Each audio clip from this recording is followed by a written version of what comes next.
Что говорит мать Зеленского о Зеленском? Все в точку, только наоборот. Без комментариев. Я одно знаю, что он не будет воровать и не даст никому воровать. Вот. И у нас семья была скромная, мы жили скромно очень. Так что он воспитывался не в богатой семье, а в обыкновенной семье воспитывался, рабочий, как говорят. Ну, у меня тоже высшее образование. Вот. Так что мы его воспитывали, как говорится, в таком духе. Только что поступила информация, что Зеленский атаковал один из важных, ключевых немецких нефтепроводов. В результате этой диверсии подача нефти была прервана на несколько дней. И теперь уже Зеля атакует немецкие нефтепроводы. Зеленский в качестве благодарности Евросоюза атакует немецкую инфраструктуру. Кроме того, Зеленский атакует российскую космическую программу. Вовлечен в новый крупный коррупционный скандал. Зеленскому точно нужен психиатр. Это переходит красную черту. Ждем результата. Будет ли фон дер Лейн после этого награждать его новым орденом Евросоюза? Или он получит экстра бонус, пару миллиончиков в придачу? Добрый день, дорогие друзья, гости моего канала. Вас приветствует канал Эрика, Берлин, Deutschland. Прежде чем я начну свое видео, прошу, комментируйте. Сегодня оставайтесь со мной до конца. Будет очень жарко. Мы начинаем. Поехали! Сейчас я вам покажу видео, как достало украинский народ. Это продолжительная убийственная война. Как достал простой украинский народ офицеры. Что они уже нападают на офицеров и убивают их. Украинцы постепенно просыпаются. На улице уже стреляют в офицеров. Один из офицеров получил на улице пулю в шею. Украинские пользователи в интернете ликуют по поводу российских дроновых подразделений в Херсоне. Российские оптоволоконные дроны теперь атакуют украинских офицеров по призыву прямо на улице, предотвращая принудительный набор невинных гражданских лиц. Но не только Россия сейчас ведет охоту на украинских офицеров по призыву, но и сами украинцы. Собственное население устало от этой войны и берет свою судьбу в свои руки. Офицер по призыву убит на Западной Украине. Украинский военный комиссар был смертельно ранен ножом в четверг во Львове, как сообщает национальная полиция. Сотрудник Украинского территориального центра комплектования, который курирует призывную кампанию в стране, получил ранение в шею около 14-15, говорится в заявлении полиции, опубликованном в Telegram. Позже он скончался от полученных травм в больнице, добавили правоохранители. Начинается уже гражданская война в Украине. А те, которые сидят на Западе, которым война в кайф, продолжение этой войны. Те, которые поддерживают эту войну, вы такие же преступники, как и Зеленский. Смотрите, украинцев, которые сыты уже по горло. Украинское население выступает уже против своих же военкомов. Зеленский не хочет заканчивать эту войну. И это все показывает сопротивление Зеленскому украинского народа. Браво! Те смелые украинцы, которые имеют кураж, смелость выходить на протесты этого безумия. Скорее всего, будет окончание украинского конфликта. Основное топливо конфликта – это нежелание Зеленского прекращать войну и продолжать зарабатывать коррупционные деньги на военных потоках и, соответственно, защищать свою жизнь, потому что он интересен только если выполняет функцию, которая ему отведена, да, в первую очередь Великобритании, ну и так назовем глобальным Западом. Украина предпринимает атаковать российскую космическую базу. У меня такое чувство возникает, что Зеленский мания разрушений и крушения. Он уже дошел до космических баз. Причем он пробовал атаковать эту базу во время запуска ракеты. Украина пыталась в тот же день, когда ракета вывела спутники на орбиту, атаковать российский космодром, как подтвердило российское космическое агентство «Роскосмос». В беседе с российским президентом Путиным глава агентства генерал Дмитрий Байков сообщил, что попытка атаки беспилотников на космодром Плесецк, расположенный на севере страны, была успешно предотвращена. Если вы говорите, что космос находится вне политики, то наши друзья сделали все возможное, чтобы предотвратить этот запуск, заявил он. В этот день были предприняты серьезные попытки нападения на космодром, но объединенный боевой расчет предприятий Роскосмоса и космические силы успешно завершили миссию. По этой атаке уже видно, что Зеленского абсолютно не интересуют эффективные удары по российской военной инфраструктуре, а только чистая пропаганда. Очевидно, если Зеленский сможет уничтожить российскую космическую ракету, то ему совершенно не поможет в войне. Это мания уничтожения, мания мстить. Он это делает, чтобы продать Западу как огромную победу. Связано тогда с войной, не связано, чтобы получить новые средства Евросоюза. Иначе что он может предложить?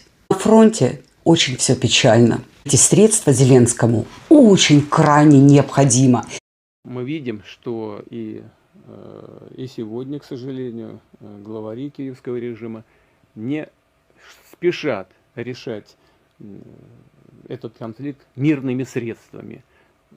Я говорил об этом уже год назад, выступая в Министерстве иностранных дел. Но сегодня, судя по вашим докладам, судя по темпам, которые мы наблюдаем на линии боевого соприкосновения, наша заинтересованность в выводе украинских воинских формирований из занимаемых ими пока территорий фактически сводится к нулю.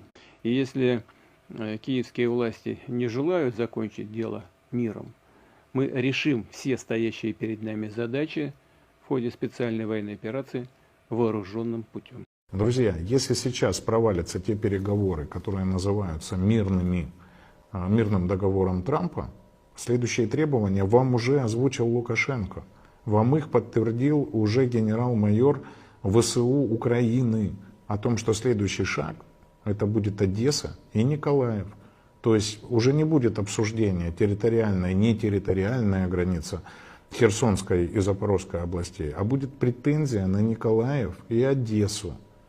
Именно сейчас разгрозился новый коррупционный скандал. Кто бы мог подумать? И тем самым Зеленскому после этого крупнейшего нового скандала прикрыли поступление денег. Что говорят газеты? Украина потрясена новым коррупционным скандалом на несколько миллионов евро. Национальное антикоррупционное бюро Украины сообщило в четверг, что схема также восходит к 2021 году, когда государственная продовольственно-зерновая компания Украины подписала 4 контракта на поставку кукурузы иностранным покупателям. Контракты требовали полной предоплаты. Вместо этого чиновники и компания, как утверждается, сотрудничали, чтобы передать контроль над поставками без какой-либо оплаты. Следственные органы заявили, что никакой оплаты произведено не было. Тем не менее, компания, как утверждается, передала покупателю важные отгрузочные документы. Вы только подумайте, какими махинациями занимается Зеленский. Украина получает деньги, но не поставляет продукт. Это еще не все. Благодаря этому этот же товар можно бы продать еще. Кто еще доверяет таким, как Зеленский, делать с ним сделки?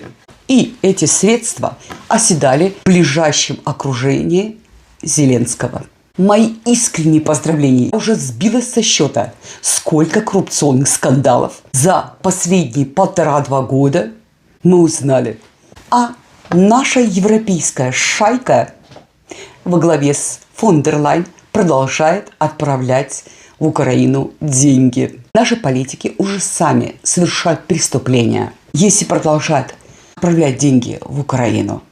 Несмотря на то, что один за другим коррупционный скандал всплывает наружу. И 100% Евросоюз вмешан во всех этих скандалах.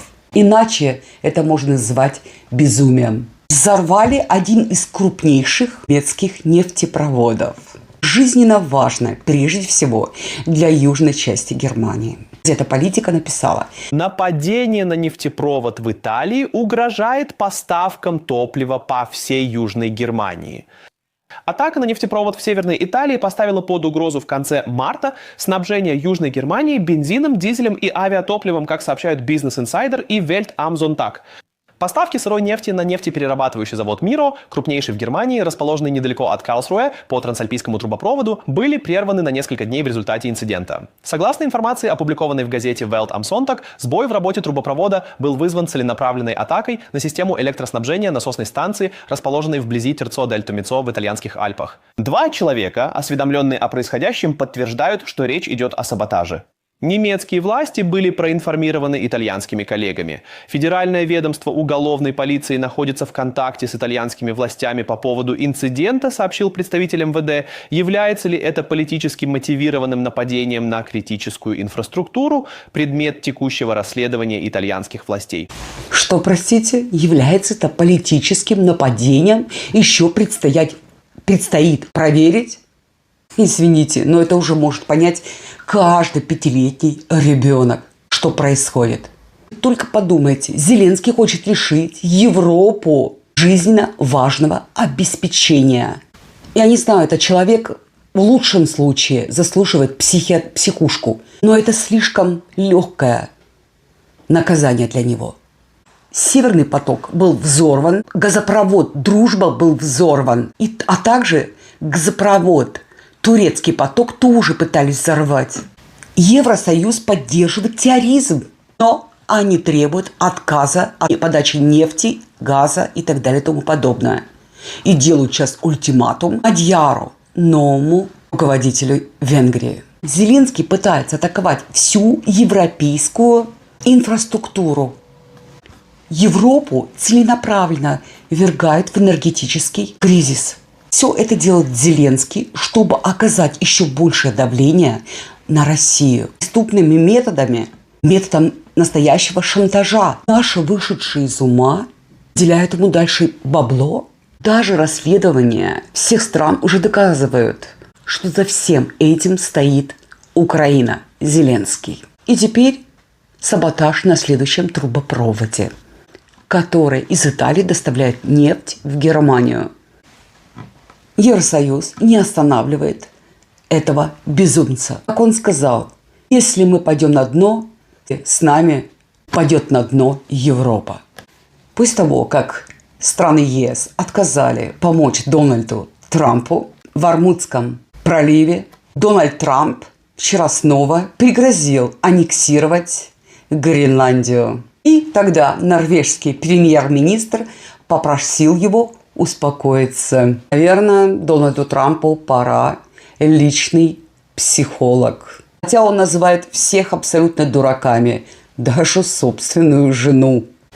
И сейчас я вам покажу статью, и вы можете понять, что речь уже идет не о войне, а о личном эго нарцисса Трампа. Дорогой Дональд, мы считаем, что все мы должны работать над тем, чтобы это прекратить. Трамп ответил колкостью. Учитывая, что ваша страна решила не давать мне Нобелевскую премию мира за то, что я остановил 8 войн и более, я больше не чувствую себя обязанным думать исключительно о мире. Он говорит о том, я лишился Нобелевской премии. А я ведь за мир. Я остановил 8 войн. Сколько Трамп развязал войн? Так наступает новая эпоха эры. Теперь у нас получают Нобелевские премии за развязывание войны, и в которых теряют жизни уже не только иранцы, но и сами же американцы. Друзья, этот человек совершенно вышел из ума.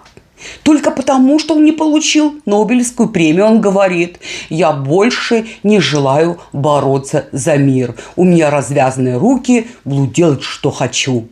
Только представьте, до чего же он себя любит.